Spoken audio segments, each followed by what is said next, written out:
Word. Ended up having to take my wife to the hospital. All right. Call to order.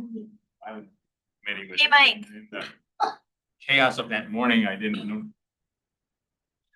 Hey, Mike. Meeting. I'd like to call to order the South Sound 911 meeting of July 15th, 2025. This is a Board of Directors budget study session. We have a little bit of business and then we're going to start on the budget. But the first thing we need to do is call to order. Now roll call. Marlena? Board Member Brandstatter. Here. Board Member Bushnell. Present. Alternate McGrady for Board Member Casebowl. Here. Board Member Denson. Here. Alternate Morrow for Board Member Holm. Here. Board Member Hubler. Here. Board Member Holsey. Here. Board Member King. Here. Board Member Mello. Here. Vice Chair McGilligan. I'll be excused. And Chair Rumbaugh. Here. I want to thank everyone for being here. I want to give everybody some information. Oh, see, he's late because he knows that next month I won't be here. I'm having surgery. So I thought he wasn't maybe coming, but he is here. I did excuse you, but now you're here. Thank you. We're so happy to have you. What an elegant entry this is. Oh my God, where's the crowd? All right. I want to ask for public comment. Is there any public comment? None today. Okay, thank you. And then we need approval of agenda. Can I get a motion to approve the agenda? So moved. All right. Okay, and then all in favor? Aye. Opposed? Okay, approve the agenda. All right, those are my chair comments. I already gave them. I just like to move things up a little bit when it makes sense. All right, we have one action item.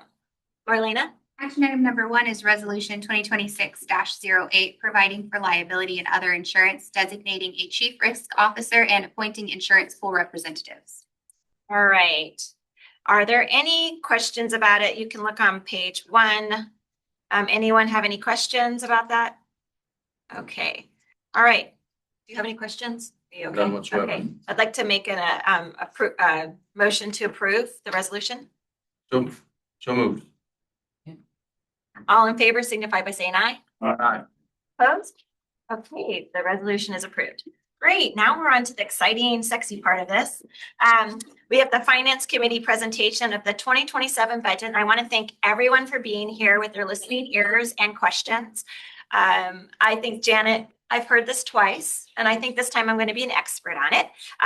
But I would love to have you. You and Kevin are going to lead on this. And so whenever you want to get started, just tell us where to start. Sure. So Kevin is going to go over some allocation slides that he prepared first. So we're going to start there and then we'll go into the. Can everyone hear us okay? There's no microphone. It's all working okay? Okay. If you can't hear us, make sure you raise your hand so we know. Thanks, Joe. All right, thank you everyone for attending, and that's Law and Fire Chiefs and certainly our board members. Our budget study session, we do these earlier in the year simply because that then allows our partner agencies to take the information from this budget and plug it into their budgets. One of the things that we've been working on this year is what we've traditionally called our cost allocation models, or more accurately, our cost assessment models. I've been working through these models with PSCOC and gotten feedback certainly from finance as well. And what I've got up on the display here is the formula, and I'm going to just kind of walk you through that. The blue language, that's the blue text, pardon me, has already been adopted by resolution in 2019. And what I'm suggesting is that we flesh out that formula a little bit more so it explains itself. In the first line, I've just said what the communications assessment is, and that's in black. Costs of call taking and dispatch attributable to law, and then you divide it or apportion it based on that blue formula. And there's a couple of changes that I suggest. The word CFS, or the abbreviation CFS and CAD, were kind of ambiguous here. I think really what the formula is, calls for service equals 3-year average of any CAD event, but does not include these 3 things. That's actually how the definition works. And so for the law folks, if that law definition of calls for service isn't satisfactory, then make sure you let Chief Engel know. But that's fundamentally the longstanding calls for service definition.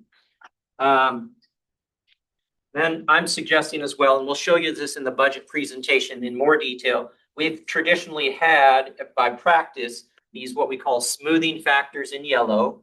And so that means somebody's annual assessment rate can't go up by more than 7% or down by 4%. And that's created by artificially limiting up and down. It's created some strange anomalies. And in some cases, some of the jurisdictions are way behind.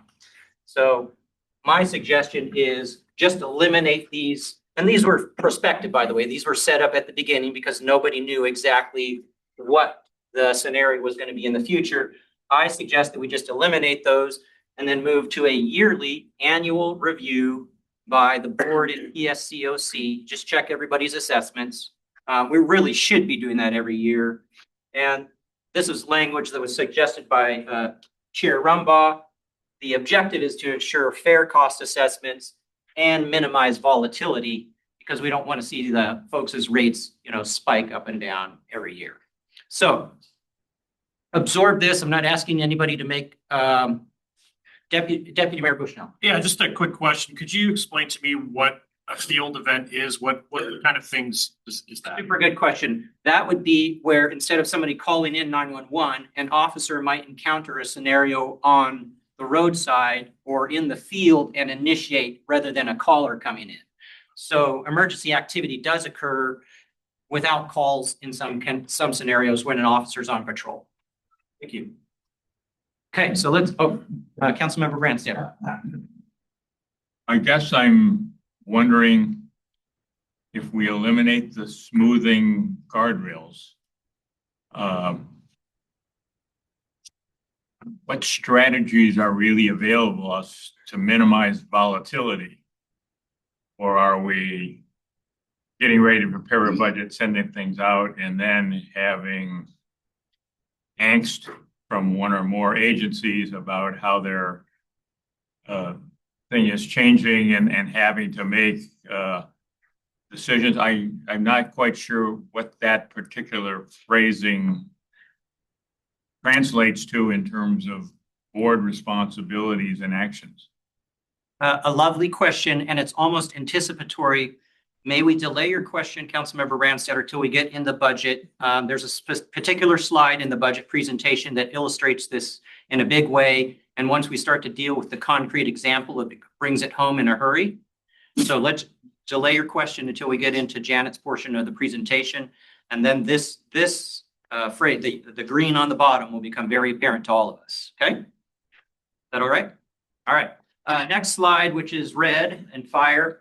Again, similar scenario here. The red language has actually been adopted by the board in a 2019 resolution. Everything else not. And so I'm suggesting just a brief explanation or description in the black language of what the communication assessment is for fire. And that's the cost of call taking and dispatch that is attributable to fire. And then you apportion it or you divide it up based on who uses that service. And fire has decided they apportion based on calls for service, 70%, and then they use a 30% assessed valuation. The notion there is there's more AV where there's buildings. And so a jurisdiction that has more buildings requires more fire service. This has been a very steady or stable formula. I think this was even in existence before we started using it here. And then these are just for flat rates for some small call for service cities. So if you're less than 100 calls for service or less than 200, originally these were established as flat rates. Again, suggesting that we move beyond the arbitrary up and down 7 and just make yearly adjustments through the board and PSC oversight. Okay, next slide. And then currently, and I'm not suggesting a change here, but for RMS, the records management system, the key variable again is a 3-year average of commissioned officers. So I think the basic assumption there is all the law enforcement agencies are going to be using the RMS system. How do we apportion the cost of that? We'll just make the assumption that You know, if you've got 3 officers in your jurisdiction versus 200 over here, the 200 are going to use it more. And so that's the basic premise. You could use a different variable there if you want to. For permitting, and these are beginning down here, there's optional services that we go down from here. Permitting right now is based on population. There's a sort of a strange anomaly there. The state system was set up so in theory, if you live in a city, you're supposed to go to your chief of police or your police department to get your concealed weapons permit. And then county folks would come to a county facility such as this. In theory, we allow, or in practice, I should say, we allow both folks to get CPLs here as well. Okay, next slide.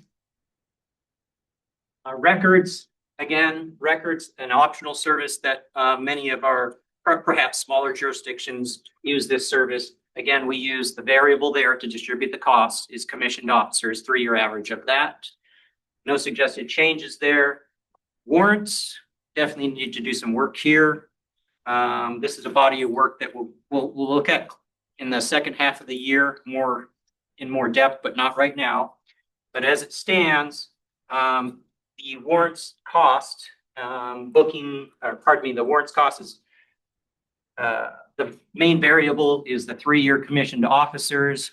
We don't think that's a good way of doing that at all. There was a committee that actually looked at this and suggested that this be based on actual use or volume. I think that's a much better variable. And so that I've suggested that as well, actual use. Yes, Chair. I just asked our city manager about fugitive transport. Yep. So we're paying for this we're like a full service. So we pay for all, we are involved. I think we're doing everything, right? Yes, correct. We actually do take people. We don't just do virtual. We actually have to get a US Marshal to take people. And so I'm wondering why we aren't using the fugitive transport through here. I would say this, I'm not prepared to talk about bodies of work today. When we get a chance, I want to have like a pin in Yes. it because like, it seems like we're maybe one thing we're using and we're not using the other. And I just wonder why I want to understand better. Yeah. So I'm looking forward to this conversation. Yes, I this don't wanna- is a real conversation. Okay. I just don't think we should talk about bodies of work and budget all at once. It'll be too confusing. I do think the plan is to talk about bodies of work. But there's no way bodies of work can happen, with an instant decision one day after a 15-minute discussion. So we should talk about bodies of work, but only in a sort of methodical and thoughtful manner. If we're going to move bodies of work around, we need to have lots of thought about that. But, as the chair is noticing, this is a very interesting area. And the way I've described it before, when this agency was put together, it was compiled. It wasn't designed. And so that's why we are now have the opportunity to do some post or retroactive design work. So we'll look at this, but we won't look at it right now. It'll send us off on a rabbit trail. Councilmember Ransdale. And I appreciate that fire and law folks are going to relook at these and take to do that. I would just comment that the actual use formula was originally considered for that, and it was discarded and replaced with what was there now, because when you use an actual use formula, you ended up with some jurisdictions who were budget tight starting to adopt internal policies to not use. And that was kind of viewed as a not in the best interest of the county as a whole to have that. So I just asked if they are considering looking at that or making a change, recognize that actual use provides a realm of where agencies can adjust internal policies just to save money. And Councilmember Brandstetter, I actually remember, now that you referenced that, some of the concern about maybe the policy having a counter effect. And so I think as we examine this, those are considerations that we should look at again. Okay. One of the big issues with the warrants is we weren't collecting the agency data at the time that we reviewed the allocation formulas. So since that time, that has changed and now we have that data by agency. So we will be able to look at volume as a metric. So we have, as Janet's saying, we have years of data now. We could show without a surprise, what people's usage that will be and how the cost would actually get distributed. Again, remember, a lot of these formulas were set up prospectively as this agency started. So now we have data. We don't have to rely on the guesses in the future. We can just rely on the data. Okay, so let's move beyond cost allocation and get into the budget presentation. Janet and I were joking this morning about songs and dances, and she suggested that we use 2 bodies of work for songs, and that would be Mary Poppins and Sound of Music. Sound of Music. So if we start singing and dancing, you'll know why. Just a quick overview. Janet will talk, and I will talk about these subjects that she's got listed here in the budget presentation. But again, remember, this is a corporation, a public corporation that's formed by you folks, the partner agencies, for the purpose of providing emergency communications and support services. Fundamentally, the money there's 3 bodies of money that come in, well, actually 4, but the big ones are sales tax revenue, emergency sales tax revenue, about 25 million, just under 10 million in 911 excise tax, the money that you pay in, the cost assessments, and then permit fees that we make across the counter. All right, Janet. Sure. So we're going to start off with our revenues. And as Kevin just mentioned, we've got our 4 sources that are listed on the side. So allocation revenue, we're really going to dig into later on in the presentation. But we did want to go through what we have projected for emergency communication sales tax. So we have a 3% increase put in the budget from 2026 through to 2027. This is still a very conservative estimate because our 2025 actuals were actually 5% higher. We have been projecting a very slow increase in this revenue source for the past several years. So now we're just kind of catching up with that. So I just want to let you know that 24.4 million is still a very conservative estimate for in case anything happens in the economy that reduces that revenue source. But we have, again, seen growth during the past 2 years. The 911 excise tax, that's a very pretty easy one. It usually comes with about a 1% increase each year, sometimes a little bit more. Again, we're just catching up with this one as well. So we have a 2% increase anticipated in the 2026 budget, which is actually about 0.5% less than 2025 actual. So we're fairly confident with that number that we'll reach that estimate as well. And then finally, our public counter and miscellaneous. So this is the revenue that we get for CPLs, fingerprinting, public disclosure, things like that too. And interest income. All of the jurisdictions are probably familiar to some degree. Every jurisdiction, when it builds a budget, has to come up with its revenue projections. That means we pull out the crystal ball and look into the future and pretend like we know what's going to happen in the future. Janet's just basically saying to you, Janet looks into the future in a very conservative way. And so she's very careful. She doesn't think we're going to, get a windfall of money. And so basically she's saying that she projects the revenue at a conservative level. What that ends up meaning is at the end of the year, we might have some excess revenues, but that's a safer way to do the budget. And so those excess revenues then just spill over into the next year's budget. Okay, so moving on, the next slide is just an overview of our 911 program office. So most of our operations fall within the general fund.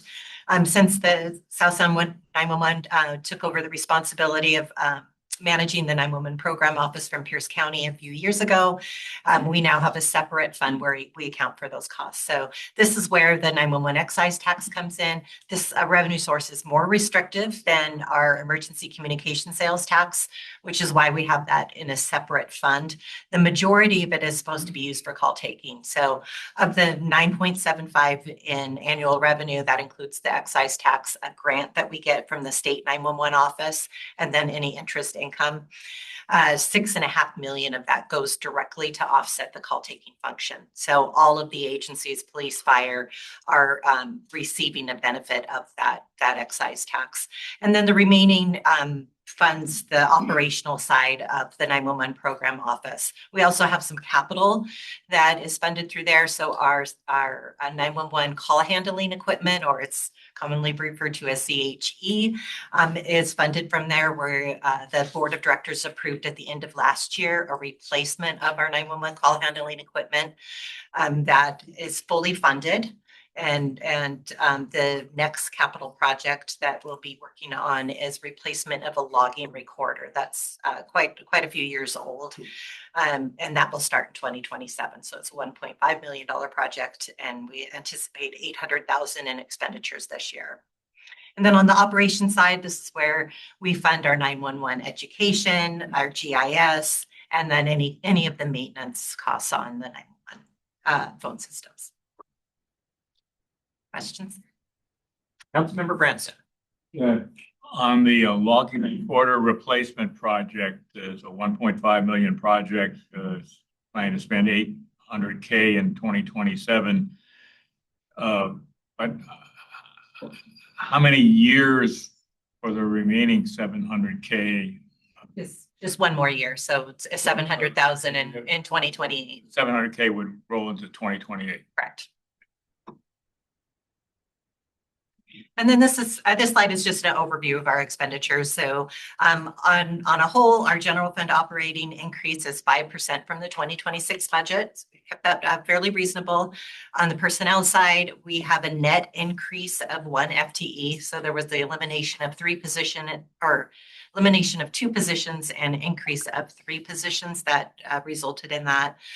We've also built in a contingency for disclosure. So this is a body of work that we're just not sure what kind of resources are going to be needed. So instead of adding an FTE, we put in some labor contingency for that body of work.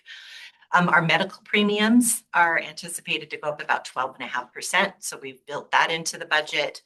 And then we have also each year, per our financial policies, put in about 2% of our operating expenditures in a executive director contingency to be utilized during the year. And that calculates to 1.15 million in 2027. Sorry. Yes. Mr. Executive. 2 questions. Can you share the analysis that's done about call taking? Maybe you're not prepared to do it today, but our constituents are most concerned about making sure their call gets answered quickly, which it does. But what's the analysis you do with the number of personnel we need to do call taking and calls and make sure we have the right personnel? Do you do that analysis on a regular basis? So hearing more about that we have the personnel to keep the seconds down. My second question is, can you give us some examples of what the executive director contingency has been used for in the past several years, to give us a flavor of what the executive director contingency has been used for? I don't think I've spent any contingency. Most of the time, yeah. Most of the time it's maybe a capital project or something like that, furniture, things like that are not anticipated. They're usually small dollars. We've never gotten to a situation where the entire contingency has been expended since that process has been put in place. But we can certainly, I'm not prepared to answer that right now, but I can certainly put together what we've done in the past, and we can also provide. I don't believe anything. We'll look at Debbie's and Andrew's transgressions, because so far I haven't spent any contingency dollars. So we're perfectly happy to do You that. need to go all the way back to Andrew. And sometimes it's not necessarily what he decides and where there is a need, and then I suggest that we pull dollars from his contingency for that. So that has occurred in the past as well. So if contingency is an area where we may need to tighten in a budget, or there needs to be some dollars elsewhere, that's a flexible fund to me. I'm not a readily, hey, I've got $1 million, I got to spend it kind of person. So. Yeah, and I was looking to see if Deanne was in the audience to answer your first question, because there is an analysis. There is an analysis that we go through that we started several years ago, where we look at the call volume and the bodies of work, and which helps determine what the level of funding or the level of personnel needs to be in each category. So, Mr. Executive, you're talking about the industry standard is calls per call taker per hour, or some kind of metric like that. That's the fundamental metric. Perhaps Mark and Deanne can speak to this, but that's the basic underlying premise or the formula that they use to staff. And we're meeting it. And yes, absolutely. Yep. Yes, so sometimes our staffing level is below what that is, but from a budget perspective, Yeah. we're meeting that. Yep. So. Yeah. Yes. Oh, yes. Could you talk a little bit about the 12.5% medical premium increase and how you arrived at that number? And is that the right number? Because we're seeing, especially in the city of Tacoma, pretty significant increases. And so I'm just curious of like how we landed here and where we might. You use AWC for insurance, so. Yes, and so, and they're very early in their estimates right now because most cities don't develop their budget until starting right now and present those in the fall. So they won't come up with the exact increase until September. So this is just an estimate. So she gave me a range of 10 to 14%, and I put 12.5% in our budget. So. Yeah, just definitely keep an eye on that. Yes, yes, we will. And we heard at Finance Committee that Tacoma was looking at 20% increases. So, yes, so. Self-insured. Yes, they're self-insured. So it's a different process. Okay. All right, let's see, what is our next slide? Slide. Oh, okay, so this illustrates just by easy sort of hash mark, indicators of bodies. This is the organization in a personnel snapshot. By the way, even though there's an indication of an increase of a 1 FTE, I'm not done yet. We're just being accurate right now, so we may not be there or not. We'll see. So 185 is the communications group. So that's the bulk of folks that are call taking, dispatching, and supervising and running that. 36 are in records. Records is actually a bit more than records, and we'll talk about that next month. Records is what we traditionally called support services. So there's all those support components in there. Technology is our technology group, IT, phones, radio. And then the administrative group is the very bottom line in green of 21 folks who are in administration. So that's this agency in a people nutshell. Okay, so cost allocations, again, this is another slide on that. Janet has this slide in here. The formulas that I was working through with you earlier are sort of reflected here again on the right-hand column, left-hand column, whichever way you're looking at it. So Janet has the basic formulas. Fire uses any CAT event, and then law uses any CAT event exclusive of with these additional factors. They, from a assessed, let me see this. The formulas here show in the pie charts kind of how fire, as we've talked about, has their formula apportioned, calls for service 70%, and then AV at 30. Again, that's because it reflects buildings and structures. And then the formula that law has come to is about 85% calls for service and then 15 population. We won't change those unless our partners tell us to change those. Kevin, on the law Chief enforcement, Engel. Kevin, on the law enforcement side, I know the chiefs would like to see the list of all of our CAD events. Again, since we're moving from call for service to CAD, the question was a police information call going to generate a charge to us, so to speak. So I think as we progress through the next months of the budget process, if we can send that out, I think we want to look at that. Yeah, and I've said to Chief Engel and Chief McGrady, the key things is making sure we get these definitional components right. And so that's why Chief Engel suggested we need to just make sure we're examining and describing what your calls for service are accurately. So law and fire, just pay attention to those key things. What is your calls for service? A CAD event, any CAD event minus this or that. That's what we're fundamentally asking there.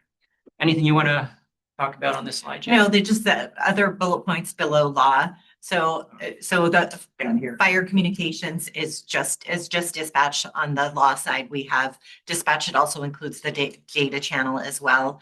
And then also added to that allocation is disclosure, which is 5.75 FTEs. There's a small piece that gets charged to fire. So it's very, very small. So just to put things in perspective, they get about 29 I think their last year there was 29 public records requests versus over 52,000 on the law side. So yeah, so the portion to fire is very, very small. And then, yeah, and then the other piece is the booking desk that is also associated with the allocation for communications.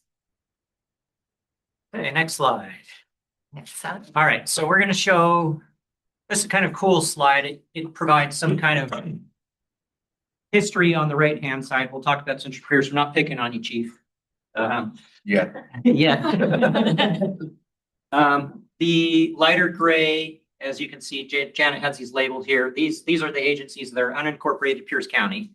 So, you know, you've got Ashford, Crystal, Anderson Island, Browns Point fire districts. Move over next to the little darker gray or more slate colored gray. Fire districts that are also providing services or in a relationship with cities. And then we have over here, straight city fire, Yes. okay, except for, McNeil Island, Yeah. yes. So. who knows where to tuck them. Yeah. And then Central Pierce, and this will be relevant on the next slide, why. We're just showing some history as to how Central Pierce is where it is now. So way back when I was in Puyallup, and I don't remember if city attorney's office or manager, Puyallup was annexed by Central Pierce. And so Puyallup's AV is now part of Central Pierce's AV. They combined into a Wonder Twin Powers and have become this exceptional entity now. But then you can see the other entities moved into Central Pierce. So let's flip to next slide and quick punchline. The question was, well, how the heck do we get up with 68 billion in assessed value? That's how. How is East Pierce at 30 billion in assessed value? Similar way. And then West Pierce is down at 20 billion. I'm getting out of your way, sorry. So the question was, why is Central Pierce at 68 billion? That's why. Questions, comments about any of just the previous slide and AV? And then Janet will walk us through this slide. Yeah, and then just a note here, Riverside and South Pierce technically haven't annexed into Central Pierce yet. So that's what's being referred to as the Pierce County Fire, and that's new for this year. So we haven't seen that. Those were separated in prior years. Okay, go ahead, Janet. Okay, and so on this slide on the left-hand side is just an explanation of how we calculate what the allocation is. So what components go into that. So UCT is our universal call taking or a 911 call coming in. That the fire portion of that cost is 4.8 million. The dispatch for fire is at 6.3 million. And then what we deduct from there is a proportionate share of the 911 excise tax. That's the 6.5 million that we talked about previously. Also sales tax funding. So when the sales tax comes in, we have some money that is set aside for debt service for this building. That's about 4.1 million annually. And the rest of the money is available to be used for allocation purposes. And then the smoothing, this is what Kevin referred to in the first couple of slides that we looked at. This is what we have historically done. And so that's what's being presented today. So in order to limit those increases to 7.5%, we needed $236,000 in order to accomplish that by each agency. So the total allocation comes to 4.4 million. And then there's just a small note on the bottom. One of the other things we do is for Tacoma Fire Department, they have their own dispatch that's done elsewhere, but we calculate out what a cost would be for their universal call taking that we provide to them, CAD services, things like that. And we're under discussions with them on an agreement of what that would look like. So that's just a note on how we get to calculate to all the dollars. Okay, and oftentimes we'll splash these tables up in front of you and you maybe get 30 seconds to look at them. Let's just actually orient on the table because there's a lot of good information in it. So obviously in this column, these are the list of the jurisdictions. This is the AV, the assessed valuation. Here's the calls for service. Obviously there's a disparity, size matters there. And then there's the flat rates, which you can see that are built into the formulas. For fire, they have the 2 flat rates. So those show up here, $1,400 or $2,800 for the small jurisdictions. Then net allocation is what, Janet? Net allocation 2027. That's the calculated cost before we process smoothing. So once we put all the costs together, we allocate them, that's This is the raw net cost allocation. then. The 2026, the next column over is Yeah. right. Okay, Yeah. so this has now been smoothed or adjusted. No, the next column, that's the 2026. So that's comparing the percentage change from what it was last year. Okay, so this is adjusted post smoothing. Yes. So what we're really doing is saying, we start here with raw, and then once you do all the formulation requirements, we end up over here. Correct. Okay, and so then, because we have this sort of arbitrary 7 and up and 4 down, these are the factors that limit that. And so that's why, again, even though we set up the 7 and 4 smoothing factors in the beginning prospectively, they have some weird effects, and we should seriously take a look at those now. Okay, next one, this is going to be illustrated in the law slide a little better. Okay, Janet, will you orient us on this again? Yeah, so same thing on the fire side, on the law side. So we have a cost for UCT and 911 dispatch. The only difference here is our telephone reporting unit. It's used by just 6 of our agencies. It's a small amount of the work that's being done, but we assess those agencies for that service. And then again, they have the same deductions as they do on the fire side for the excise tax, sales tax funding, and again on the smoothing. And so their allocation comes up to about 16.3 million once things are smoothed. And do you want me to kind of highlight those areas? Yeah, or go you for wanna- Okay. And so really what we want to highlight here, and one of the effects of the smoothing, and part of this is the history, what we've done, especially the past several years, if we've gone through and done these formulas, put these smoothing factors in, and then the board has said, well, we want to lower everyone's allocation. So we're going to use some fund balance and lower allocations, which has been a great practice and I know has been appreciated by a number of the agencies. However, it has kept some of these agencies that with the smoothing factor, their numbers keep coming down instead of going up 7.5%. So now we're looking at, I mean, the most extreme example is Milton Police Department, where the smoothing is 227,000. So their net allocation, their raw allocation, as Kevin referred to, is calculates out to 436,000. Last year they paid 194.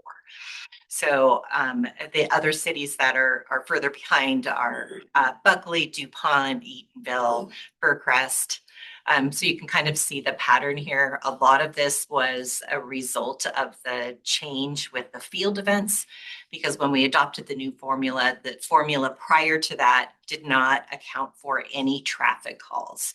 So a lot of these cities that used traffic enforcement more heavily have been kind of limited on their increases over the last several years. And it's compounded into this problem. Yeah, so you could see now, because you had 4 and 7 arbitrary limits placed at the beginning, and it was a nice notion at the beginning, but now we can see over time, it's getting worse and worse and worse. And so we just need to remove the 4 and 7 limits and then each year just adjust, because we can do that.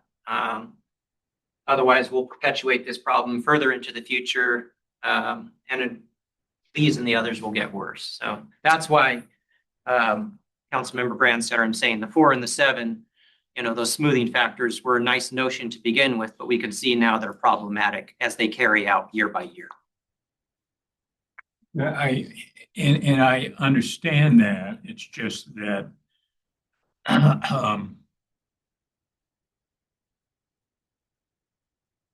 replacing it with something that seems less well-defined and somewhat arbitrary is the concern about every year we'd look at everybody's and say, well, we don't want to do that for this department. I mean, the process of mitigating that and selecting which departments get a mitigation one way or the other, okay, to be able to go and do that is maybe could be, doesn't have to be defined by a smoothing percentage, but it ought to be defined by something that is upfront calculable instead of considering different factors every year when you're trying to decide whether somebody should be mitigated or makes a plea for mitigation. So Last year, though, we all decided that we were gonna do 1.5. What did we decide? three. We did 3%. So we did do that last year. 3 million. 3 million. I mean, we did 3 million. So I just want to say we have been doing that. I guess I want to, when I say controlling volatility, looking at what Milton is going to have to pay, if we actually took away the 4 and 7%, and they actually paid what it was they would have to pay, I mean, they would be probably in dire straits as far as their budget goes. I mean, I think we need to figure something out, and I think what we've had hasn't really worked very well. So if you have another idea, we'd be really interested in your idea. So I think that this is a good place to have a conversation at some point about other ideas that you might be doing at your cities that you want to bring forward. I think it's great that we're here together and we all have this knowledge in the room. But we can't continue to have things where one city is obviously, they actually should be paying $400 and something thousand. And what does that do to other cities that are paying their part, but they're being offset. They're having to pay more to make up for that somehow. That's what I see. I understand. And I mean, we're paying. I $10 understand the million. problem that we're trying to get at, and I didn't come here with a recommendation of something Need a different. recommendation today. I'm just saying, yeah. So I understand that. Yeah. All right. And just yes, Chief. Well, go ahead. Oh, I was just gonna make one more comment on the, because we're using City of Milton as an example. So they've also had an incredible amount of increase in their calls for service over the last several years. So when I took a look at it, I think 4 years ago, they were at about 5,000 on calls for service. Now they're up to 16. So it has to do with, it has to do with how they're policing, especially on the field-based events. And so I know the chiefs are gonna dig into all of those different CAT events as well. That may affect that number. So it's kind of what I just wanted to ask. Can you kind of restate what you were saying about specifically about the traffic enforcement and how that's influencing some of these really dramatic swings? Yeah, so prior to 2019, so in the formula, all traffic events, CAT events were removed. So they weren't even counted. So, and I think the sentiment back then was they didn't want to discourage officers from calling those out. And so they just removed them 100%. When the allocation work group looked at that for the 2019 budget, they said it's an impact to dispatch, but it's not coming through as a 911 call. So their rationale was, we'll weight it at 50%. And then we met with all of the chiefs prior to rolling out that allocation to kind of discuss that with them. And so they knew that they were paying their proportionate share based on the services that were being provided by the agency. That helped. Thank you. Yes. Chief Yabe, I remember way back when the original effort to set up the formulations occurred. And I remember on the law side, the calls for service, they excluded traffic events. I wrestled with that back when, and I could never get a good explanation. I understood because, there was concerns, as Janet says, that there might be disproportionate impact for the smaller jurisdictions. I think the effort that occurred in 2019, even though I wasn't here or part of that, I think that's probably a better effort. I think calls for service should include traffic events and field events. How the chiefs have landed on it, I think we're fine with that. We're deferential to you, but we do want to more accurately capture what that calls for service is. Otherwise, it distorts who pays the bill. Yeah, and then with the smoothing that we've had to kind of mitigate those impacts with that weighting and then the excess dollars that the board has been approved, it is just, like we said, created this issue, especially for those agencies, because they've never really had those increases that they should have over the last several years. I think the discussion also centered around agencies that don't want to be penalized for proactive enforcement, whether that is maybe in those case checking door handles for businesses or agencies that use proactive enforcement through traffic. There's a fine line there. I think that some agencies are able to do proactive enforcement better or more because they're staffed to that level, and other agencies maybe can't do that. So that's part of the discussion, I think, in all of that. I think I'm just trying to understand how does the smoothing, how does that work in tandem with the inclusion of those numbers? And maybe I'm just not understanding the full concept, but. Two different things. Traffic goes back into the formula. So then the total cost of, so when the calls or field events initiated on traffic occur, now they're included in the whole, what's the cost of that communications assessment? So traffic's in there now. Set that aside. The smoothing comes later. Smoothing is applied in an arbitrary way of saying your bill isn't going to go up by 7% a year, no matter how much activity you have in your jurisdiction. And your bill is not going to go lower than the 4%, no matter how much activity. So kind of separate things. And the 4 and 7 are just flat out arbitrary bounds. They're not based on anything other than people starting at the beginning going, hey, let's be careful about volatility. That's literally what they are. So I don't think we need to be wedded to 4 or 7. We could even, if we wanted to, adjust them. Or as Councilmember Brand said, or suggesting, if we chuck the 4 and 7, which I think we should do, come up with criteria or other things to replace them. So 4 and 7, don't be wedded to them. They were just set up in the beginning, and now they're having weird effects. Thank you.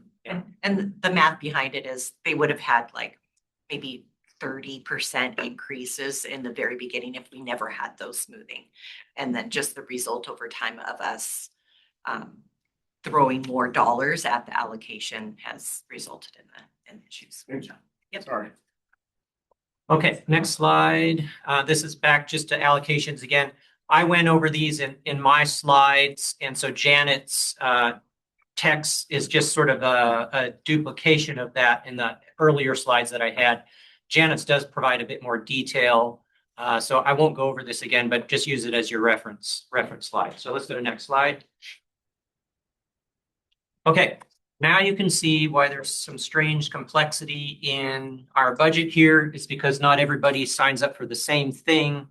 And I'd like Janet just to orient you on, consider this sort of a menu of options, and each jurisdiction uses a different or orders a different meal from the restaurant. So Janet, go ahead. Yeah, sure. So the top is what we refer to as our full service agencies. So they elect every service that we provide and this is just on the law enforcement side. So on the RMS, all of our agencies use that. So you'll see an assessment in addition to Pierce Transit as well. I'll orient you. So RMS column, records management. Yeah. Everybody uses that. Yeah, so that's utilized countywide. Records is only our full service. So it's just those agencies at the top, the big ones, Lakewood, Tacoma, and Pierce County pay the majority of that bill. And then we have some other agencies as well that are using that. And then the warrant side is what we've talked about previously. So this is just for those law enforcement agencies that don't have record staff to do that warrants work. So this is just Monday through Friday, and during office hours. All the after hours warrants work is done by the data dispatch channel. So that's provided for all agencies.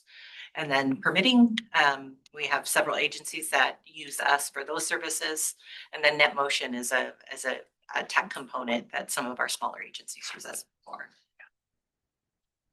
That's the whole list. So we don't have a one size fits all sort of service model. We have a ragged edge service model, depending on what our partner agencies have chosen to receive as far as services. And so that's kind of what this menu of options illustrates. You all do it a bit differently. That's not surprising. Okay, next slide. And then all of that results, and this is basically a summary for the law folks. So the previous slide had all the costs for the support services, and the one before that had the communications. This combines that, so you can look at the total change from 2027 from 2026 to 2027 that's being proposed. So we did have a significant decrease on the support services side. There's a few factors for that. The main one is that we were able to use some of our excess fund balance from 2025 from this side of from the support services side to offset some of the costs. So we hadn't done that in previous years because we were utilizing that money for the capital replacement of the RMS system. So that's all now fully funded.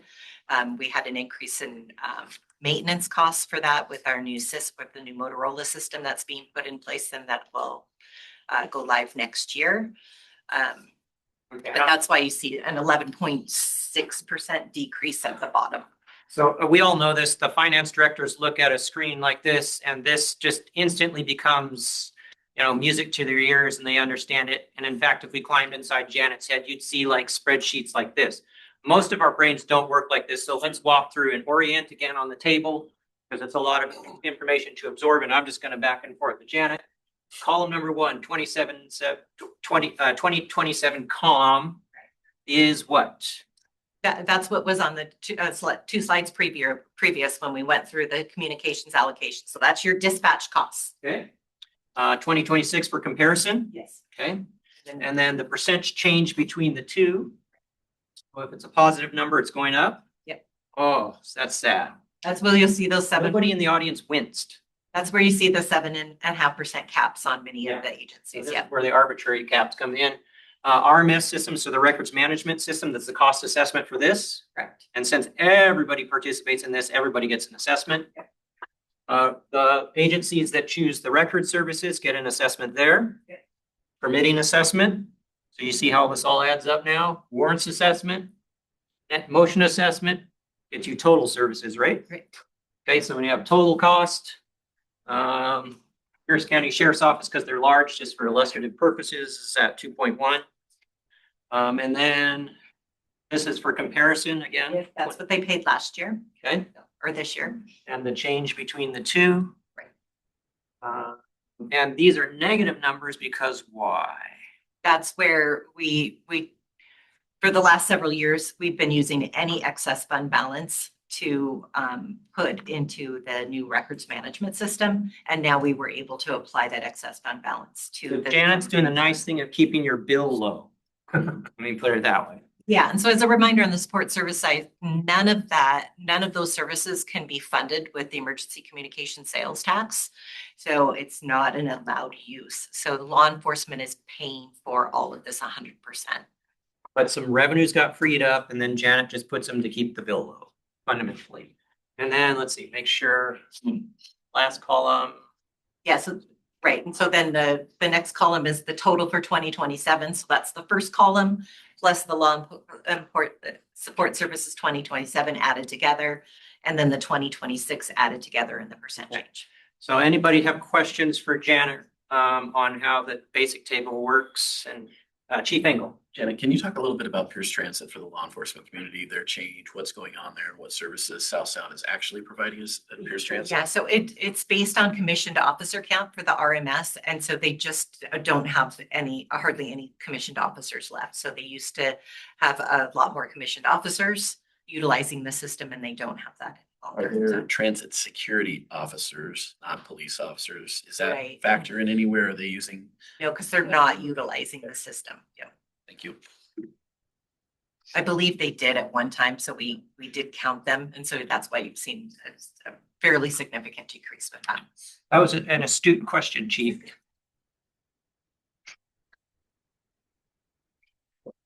Other questions about the law enforcement side table? Anybody? Chief Yabe. I'm sorry, I'm going back a little bit. On slide 10. Yep. We have the formulas for communications. And sorry, I can give a second to you. The formulas aren't there. Oh, You the want the formulas formulas, are- go back. Yeah. I was looking at the There pie you chart. are. Yeah, There you so are. at the bottom of communications, it says disclosure is included in the law communications. Correct. And disclosure, legacy, and I know Chair Rumbai and I talk about this. Public disclosure or public records is really what we mean by that. Public records. And I'll add some clarification there too, because there is a component for records management. So about 20% of the cost for the public disclosure goes to RMS. So, and then the rest of it is all audio 911. So that's where it's coming in on the communication side. So is there then if we go then forward to slide 15, where you're showing the full service versus the partial service, and there's records fees, are there additional disclosure costs that come as a result of the records, or is that the same? Because I know there's different things that are subject to disclosure. There's the audio, there's the CAD, and then there's the actual police reports themselves. I'm assuming, based on my limited experience, that those are different people doing that work differently, and is it being charged differently? Does the question make sense? Yes, and so on the records management side, those requests that are coming in, that's that 20% body of work, and it's actually included in the RMS column. Okay, so we took 20% of it. That goes to RMS. 80% goes to communication, a little teeny tiny piece that goes to fire. So effectively 100% of any disclosure work of any record at all is either in RMS or it's in communications. Correct. Is that? Yes. Yeah. Thank you. Great question. Okay, next slide, we're just at capital improvement plan, and that's the 6-year looking forward. And so Janet has identified the capital projects that we are foreseeable for us. So go ahead, Janet. Sure, and just to highlight on this one, this is really for planning purposes, so it's not something we formally adopt, but we do want to take a look out 6 years, what we're kind of anticipating. The big one is the CAD project that we wanted to highlight here. So we're estimating that cost at 10 million right now. So with 2027, we'll have about 3.4 million set aside already for that. Oh, sorry, it's the computer aided dispatch system. What does that So- entail? So Every police officer, every law enforcement officer, every fire uses computer aided dispatch, right? It's pervasive. It's just, So you have to everybody- update it. yeah. Okay. yeah, And it's a painful process and it costs a lot. And we want to make sure we do it well and get it right. it's the coordination with all of our partner agencies and the training of every officer in the field. So yeah, Yeah, so it's it's a a big huge, deal. huge project. Yeah. It's like teaching them how to do the new airplane, how to fly the new airplane. Yeah, right. Everyone has to get trained on it. That's right. Thank And you. that's why you see the costs Why it's so- separated over a 4-year And why period. it's so expensive. Yeah, Okay, and why it's so much expensive. better than that. Thank you. Yeah, it's a big deal. So, and then, Councilmember Brandon Center. yes, I would just say for a 6-year capital improvement plan that is condensed to everything being done in 4 years. Because there's nothing in the years 5 and 6. yes. Is that just, we haven't envisioned out that far. We don't foresee anything into the 5th and 6th year at this point. But realistically, I guarantee you some of this stuff is going to spill into the 5th and 6th year. Yeah, we meet with staff and go through what their timeline is and what their projections are. And yeah, this is what it ended up being this year.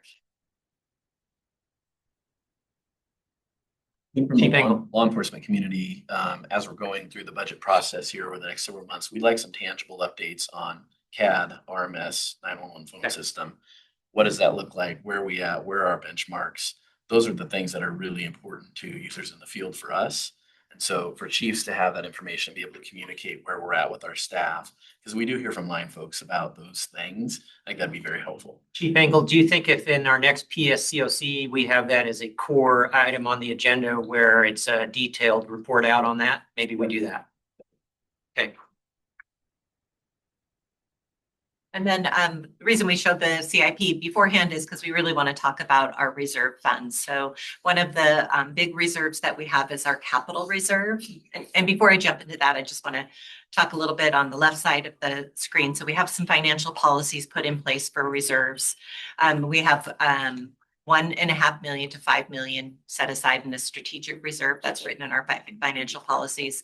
And then our excess fund balance that we've talked about before on the communications, just on the communication side, 1/3 of that goes to an allocation reduction fund. So what we saved in 2025 is being applied to our 2027 allocation.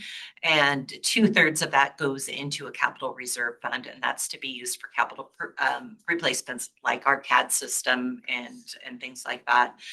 And then we also want to keep about 15% in our general fund balance for reserves as well. So that's what the financial policies have. And then on the right-hand side, I've detailed out each of those reserve funds. And on the capital one, we're starting with 11 million. And again, we talked about the CAD project being the big one. We also have some other ones projected for this year, which gets us to a total ending fund balance of 7.3 million. So it's still, it's still a good amount, but of course we are anticipating in 2027 drawing from that fund as well. One of the other big future projects we have is a dispatch console replacement that's projected to occur in 2028 at 3 million. And then the next one is our allocation reduction. We had 2.1 in a 2025 excess fund balance. That's been applied to the allocation in the budget. And then our strategic reserve is currently at a $5 million balance. Those of you who have been on the board for a number of years know and are perhaps more familiar with the budget. Most of what we look at in the budget is an operating budget. There's not a ton of discretion. The most discretion that's in this budget is probably in the reserve funds. And so if the board has policy initiatives or wants to, do or accomplish things, it's probably going to be through the reserve funds where there's the most possibility of implementing policy with flexibility. Yeah, and so this is, if you remember, if you were on the board last year, the board authorized 3 million to offset allocations in 2026. That money was pulled from the capital reserve fund, so we had money available in there to utilize. Question, Chief Engel. And I want to say it this way, in the 911 world, is 15%, is that best practice for a reserve? Okay. It's more of an accounting practice for cash flow purposes. So as your cash is coming in, so you're wanting to keep about roughly 2 months worth of expenditures in there. So, thank you. Any questions about reserves? All right. And then this is our budget summary. This is our last slide. And this is what will be presented with the resolution when the budget is adopted. And I'm not going to go through each of the lines that's set up by funds and our revenues and expenditures, but we just do a final look at the ending fund balance, which is the very last row. And so this has 8.2 million in our general fund for fund balance that meets that 15% requirement. Again, the 5 million in the reserve and the 7.3 million we talked about in our capital reserve. 911 program office also has money that's going to help with the logging recorder replacement capital project that will occur next year as well. So, and then we also have some funding that's going through on our RMS capital projects and the CAD capital projects, but that's expected to be expended next year. So one thing we did last year, and then Janet has already referenced this, is that we brought forward some options on cost assessment reductions. That's what we call them here, but it's just a way to keep your bill lower. Do you want to see a range of options on that? I think, Janet, do you have it at 2.1 now? Is it that where it is, the allocation reduction? The allocation reduction is 2 point. That's already been applied. Okay, already been applied. All right. But the financial policies, require anywhere between 1.5 and 5 million in the strategic reserve. So there are some options there. The capital reserve, even though we have capital projects planned out for that 7.3 million, every year we're taking fund balance and adding to that. So we anticipate we'll have another 3 to 4 million at the end of this year to add to that. And that will occur for the next several years, depending on where that excess fund balance ends up. But that's typically what we have been seeing. So we're consistently adding to that. So we do have some flexibility in there as well. Okay, so we've reached the end of the budget presentation. Please ask questions. We want you to understand this. I'm gonna call Executive Mello first. And then I'll get to you, Chief Morrow. Thank you, Chair. And thank you to the staff team for the work to unpack things and be really transparent and clear and walk through the information slowly. It's really helpful. I know you're doing lots of communication with law enforcement and fire agencies so that they too can have input and understanding. So thank you for the work. I have three questions, and my three questions are really in the vein of what Kevin ended with, which is, as you well know, all of us are experiencing significant budget reductions back home. Pierce County is the same, right? We're looking for every way to save money because we're all entering budget scenarios where we are actually reducing our budgets. So we're all looking for ways to save money. And so that's the spirit of my questions is we have to look everywhere to tighten up so that we can lessen layoffs back home and lessen severe budget deficits back home. So that's the spirit of the questions. The first question is about the sales tax assumption that we use and the data that we use. As I serve on 17 different boards on behalf of Pierce County. So I'm on the governing board of many agencies that use sales tax as their general fund source, including back home at Pierce County and at Pierce Transit, which is like their singular source of revenue. At both Pierce Transit and Pierce County in particular, the sales tax assumptions that we're using are demonstrably higher than what I see here. And they're usually, from my experience, they're very accurate, historically very accurate. And why this matters, of course, is the more revenue we get from sales tax, in my simple brain, the less money we have to charge in an allocation to our agencies.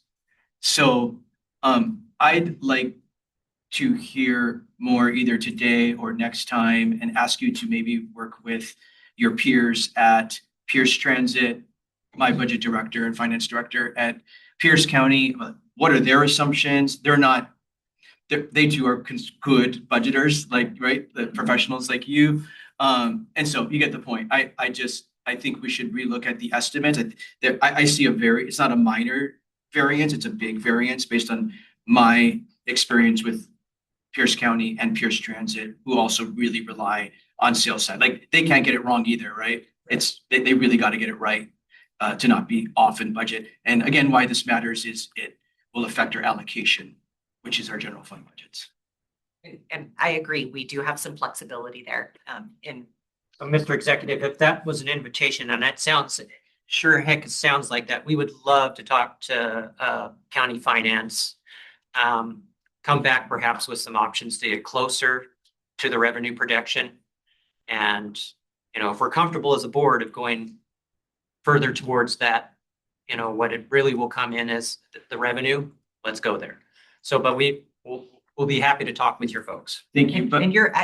And the county actually budgets specifically that revenue because it's a county tax that's passed through to South Sound 911. So I can coordinate with Julie. Thank on you. that. Yeah. Thank you for that. My next question is on slide 18 on the strategic reserve. Could you say a little bit more about, from the staff's perspective, what, again, I'm in the spirit of trying to save money. So looking for every which way to save dollars. And in this case, that means saving the allocation assessment. So where can we trim? Where do we really need to be spending? That's outside of the actual core services of South Sound 911. What's on the horizon for the strategic reserve? Can you say a little bit more? Historically, Janet's going to know about the strategic reserve. I wasn't here when it was set up, so let's hear from Janet first. Yeah, so historically, we set this up with our financial policies. The finance committee made a recommendation of having 1.5 million. When COVID hit and there was a projected 30% decrease in our sales tax revenue, we increased that amount to 5 million. But we wrote it in the financial policies that it could be anywhere between 1.5 and 5 million based on board discretion. So that's where I kind of highlighted that piece as an area where we could take some money and add that to. So it almost sounds like fund in case of things fall apart, we still have operating revenue, we can keep providing services kind of money. Right. Okay. And so then the question is, and I think, Mr. Executive, you're right on it. What is the strategy behind the $5 million? And I think the board should set some kind of policy or do something with the $5 million then. That is where I'm going. Thank you for that interpretation. I think we definitely want to have those conversations. I guess maybe I wasn't following could you say just a little bit more clearly what inputs go into the various reserve fund buckets in this proposal? Okay. So what's the starting balances for all of these? What dollars are we taking from various buckets to input in order to get to these fund balances in the proposal? Okay.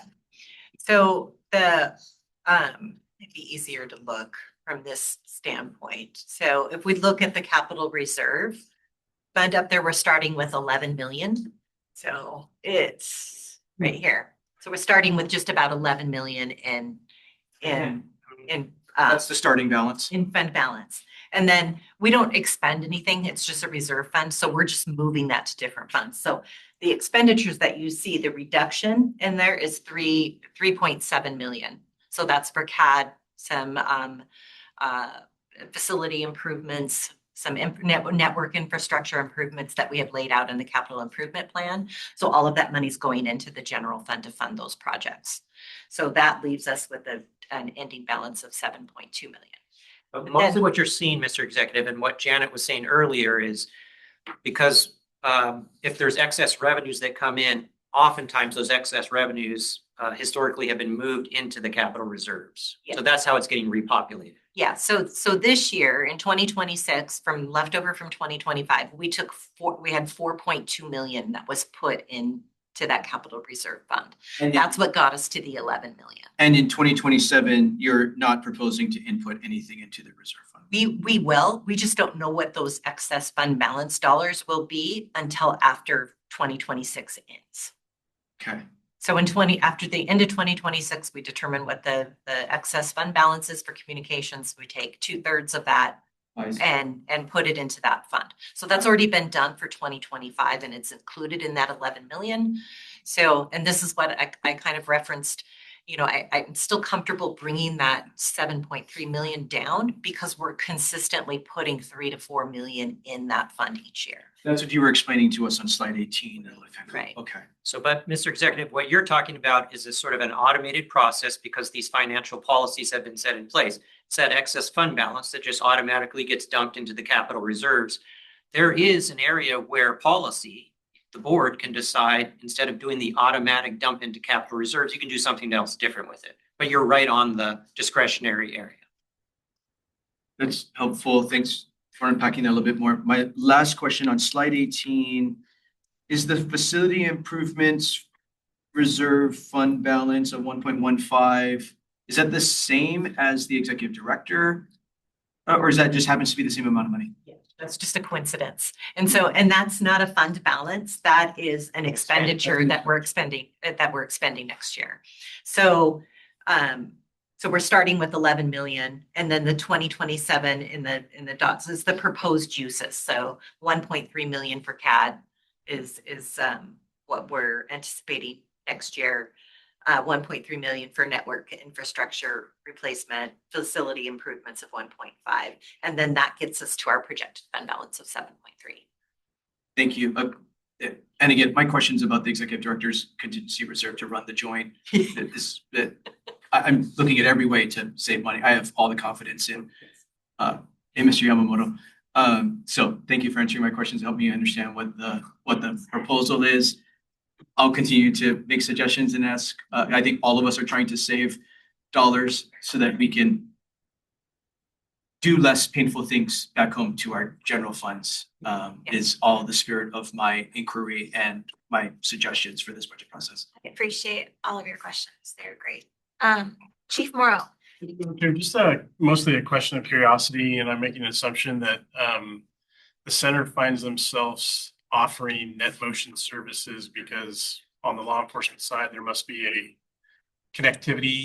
secure connectivity requirement of some sort? Yeah, that it's for the mobile units. Could you explain what he just asked? And is it, it's, This is where I'm looking for, yeah, this is and it's a question that comes up quite often, but net motion is a technical connectivity. And so I'm We looking don't for have Tristan that, over there a little bit. So for simple for explanation, mobile units specifically. it allows a piece of technology to remain connected going through Because we various don't have networks. that. And so Tacoma has their own. We have our own. Oh, that's. They we have their our own, because they're large enough that they have their own contract. So some of our smaller agencies, we have one contract and then they buy licenses from us because from a volume standpoint, it makes more sense. They get a better deal. That's actually at the kind of the core of my question. So it's interesting to me. I guess I should have known this. I apologize. Which slide do you want us to be on? Chief? It first came to my attention on slide 15 when the menu. Well, yeah, it's listed. Yeah, it's listed here. And then we also have it on the fire side. There's some fire agencies, so it's the very last column here. So those are the fire agencies that are paying for net motion licenses. Got it. And then on the law side, So we have those are the law agencies paying for net motion. So on the fire side, the same, I mean, that is our one piece of menu Yes. Yes. that is available to Yes. us. Why has there never been, there's a lot of duplication in this space, as you just acknowledged, like Tacoma's large, others pay for their own thing. But that is largely like a centralized element that's required for every mobile unit that's running throughout this county that's tied into this center. So why, has there ever been a conversation about like centralizing that service and bringing that cost down for us all? I haven't been a part of that conversation, but I think those are good kind of conversations that we should be having. You know, why is it a just separate menu option when it really should just be built in?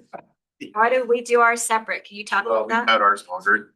Ours is longer? Yeah, we were in net motion long before anybody else in the county was involved. And honestly, Chief Morrow's predecessors didn't want to have it, some of them, so. There's that Central Pierce thing. Yeah.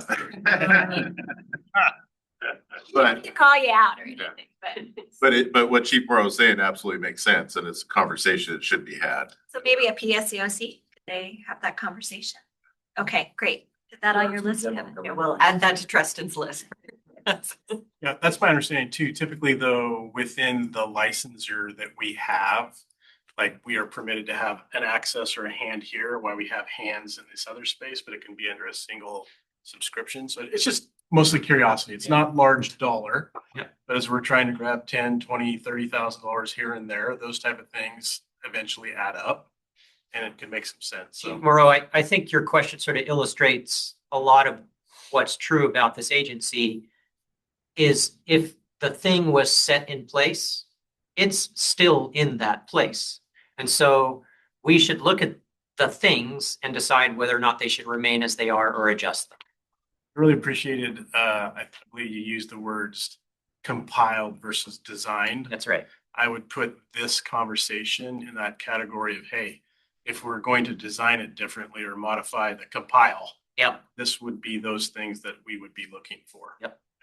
I really appreciate that, the idea that we're taking the puzzle apart and making sure it's the same thing that we want to put back together again. So that's part of that. And also Executive Mello's question. I mean, those are all, there's nothing to hide here. This is all very transparent. And I appreciate all the input so that we can be a better agency. And I think the goal is to lower allocations because I understand where we are. I mean, I understand as a city what we're going to have to do. And I don't want to have to do that. So if we can find ways to save some money, that would be great. So are there other questions? Yes, Alex. I had a question about the budget requests that came through the ops committee. Do those live in here anywhere or what's They the do. status of They it? do. I'm sorry, I should have called those out in the presentation. And so both the Finance Committee and the PSCOC recommended moving forward with the, remind me the name of the system for Tacoma Fire. Genesis for the entire county and Yes. then the The backup learning. Genesis system for the entire county, and then a similar dollars have been that are or equal to City of Tacoma have also been added on the Pierce County side. And where do those live in here, Janet? Are they? Those are all funded with the tax dollars. So they're not allocated. Okay. They're not part of the allocation. Thank you. Yes. Any other questions? I hope that you all left with more knowledge than you came with, and that if you have other questions and you didn't feel comfortable asking here, please reach out. I know that Janet and Kevin can answer your questions also. We're open to talking. I mean, if I can help with something, I will. But Janet really is the expert here. So thank you so much for all the work you did. I wanted to know how did this format work for everyone? Did it make sense? Yeah, I thought it was really well. This is my third time seeing it. I felt like it was done really well. So I want to thank you both for all this work. I mean, I think it's a work in progress to always try to show financials so they make sense to people. We're happy for feedback, even if it's something that we didn't do well. We'll take the feedback and we'll improve. On the agenda, we have additional items. Yeah. And I'll get back to the okay, so we have some other business and announcements. I'd love to give the floor to Council Member Denson. Thank you, Sarah. At each of your places, I'll come over here. You have a flyer for the first annual Pierce County Suicide Prevention Summit. I know this is something all of our agencies care a lot about, either because you've got first responders, which, obviously have a very, very high level of suicide ideation, or you're dealing with the public, mental health crises and suicide incidents. So have a look at this. We are really encouraging all of our fire and police agencies to send some of your first responders to this summit. The first part from 12 to 4 is focused on professionals, on first responders, mental health professionals, healthcare workers, folks that are really in this space. And one of the things that I will highlight for you all in particular is that we have a woman from Snohomish Sheriff Department who is a mental health professional. She's on the SWAT team. She's a TED Talk speaker. She's coming to do a workshop specifically for providers and especially for first responders, having to do with de-escalation and the interaction between law and fire in the community. She's really, really great. So that's a great workshop that we would love to have representation from all of our agencies at. She's also doing the keynote for us between 4 and 4:30. So if you can think about who you'd like to send as many as you like. This is all free. Our Human Services Department is putting it together in collaboration with a lot of you all in this room as well. And then starting at 4, we've got the keynote, and then we launch into a community session. And your folks are welcome to stay for that too, but it's really designed for folks in the community that are concerned, want to have something that they can do, or ways that they can look for signs. That's between 4 and 6, several workshops there, trainings. And then we're doing a 5K walk and run across the Tacoma Narrows Bridge for obvious reasons. The summit is happening really at one end of the bridge over in Tacoma, or on the Gig Harbor side at our big community recreation center. So we're going to start from there. We're going to do a really cool wrap up ceremony and then walk, run across the bridge and back. It's also free 5K. It's timed for people who care about it, but I think that a lot of people are going to be there because they've had, an incident on this topic. So let me know. You can register for one or all parts of it. We're happy to help if you need help or if you have questions. And please, please, please help spread the news.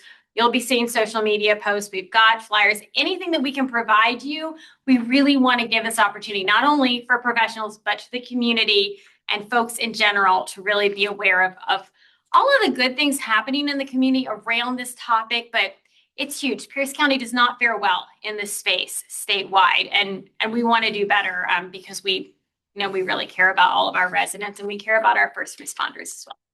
Any questions for me on that? We really appreciate your help getting the news out about this. Thank you so much. Thanks for giving me a minute to talk about it. Yeah, it's really important. And I think it's touched every one of us in this room. We know someone. So it might be very personal. So I want to thank you for that. Kevin, do you want to give us an update on fireworks? Because we all love fireworks. Sure. We sent out the preliminary report yesterday just on preliminary results on fireworks activity over the 4th of July. I think all of us saw sort of that week buildup of fairly cool weather and some precipitation. So that took some heat out of the system and added some moisture back in. So that helped. But the standard pattern sort of happens. I've described this before. On the particular day, July 4, you have fireworks activity. Depends where you are in the county, by the way. In the Stadium District in Tacoma, remarkably quiet except for the 2 M80s that went off. It just depends where you are. When I used to live on Hilltop, by the way, that's a war zone well into the evening. So it depends where you are, but the activity is, you can see the populace, sort of tolerates it during the day. And then by some point in the evening, a bunch of calls happen, 2,000 or 3,000 calls happen in the evening because they're all frustrated, tired of being in basements with pets and so forth. And so they say, make it stop. So that's the same pattern. That's what we saw. Fireworks though, this is our preliminary report. If you have questions about it, Councilmember Brandstetter already had a question about it. It was a very good question. I want to just sort of answer that all right away on the second page, even though it might suggest that some of those factors are interrelated. Really, that's just a tally. So the 4 categories on the second page are, we got contacts from fire marshal, we got EMS fire contacts, we got law contacts, and then online reporting. That's really just a tally. So we're happy to answer information. I think we have an internal meeting where we're going to assess the data a bit more, and then we'll talk to you about it in August. I just want to say, though, I shout out to Councilmember Denson, who has been coordinating efforts in the county, perhaps driving efforts in the county to pay attention to fireworks. And so she's rounded us up a number of times for the Public Safety Committee at Pierce County, and we participated in that. And I think those efforts really have shown themselves to be positive this year. Better coordination with the fire marshal. I think those efforts have paid off more as a team effort, more as a holistic effort. So thank you, Councilmember Denson. I just want to say it gets kind of personal when you start talking about fireworks, because one of the council members on our council, her backyard from a firework was set on fire. And also her compost bin was completely melted. So I just want to say, it happens everywhere. And I just hate fireworks. So sorry.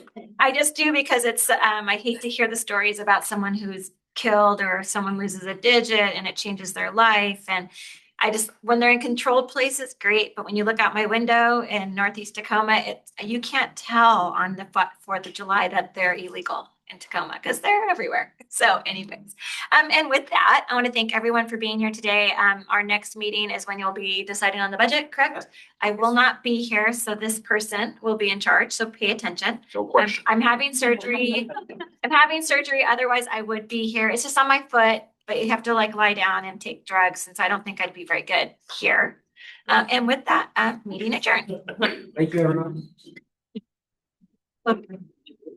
I don't